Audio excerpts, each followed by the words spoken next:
असत्य उपरे सत्यर विजय, अन्याय उपरे न्यायर विजय करने पर माँ जगत जननी पंच ठाकुराणी ए धराधाम को अवतरण करथिले।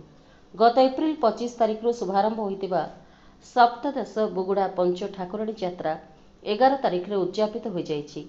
श्रद्धालुओं ठारू मेलाणी नहीं माँ व्याघ्र देवी, माँ माऊदेई, माँ मालीझोला, माँ बुढ़ी ठाकुराणी, माँ नारायण आदि पंच ठाकुराणी स्व स्व मंदिर को प्रत्यावर्तन करथिबा बेले अंतिम दिन नगर भ्रमण कार्यक्रम महासमारोह अनुष्ठित हो जाइछि। माँ को भ्रमण शोभायात्रा समय घंट ताल, चांगु वाद्य, देवदासी नृत्य, रेको डांस, कृष्ण बलराम वेश, पटुआर सांग को आतसबाजी शब्द सहर प्रकंपित हो उठिथिला। हाईस्कूल छक और मेडिकल छकरे भजन कार्यक्रम ओं संगीत एकाडेमी शिशु कलाकार द्वारा नृत्य परिवेषण कार्यक्रम को लोके बेस मनभरी उपभोग करथिले। अनुष्ठान प्रतिष्ठाता तथा गायक प्रदीप स्वाईं गीत को समस्ते प्रशंसा करथिले।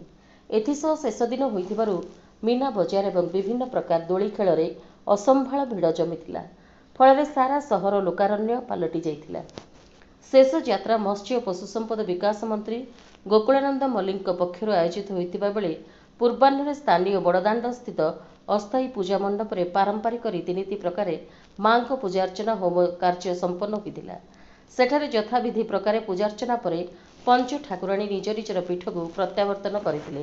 तेबे दीर्घ 17 दिन पर परिसमाप्ति घटी ठाकुराणी यात्रा परिचालन में बुगुड़ा सहरवासी सहयोग और शांति श्रृंखला रक्षा निमंते पुलिस नियोजित थिबा देखिबाकू मिलिथिला। गंजाम जिला Bhanjanagar Purushottam Mahapatra report, Prime TV Odia.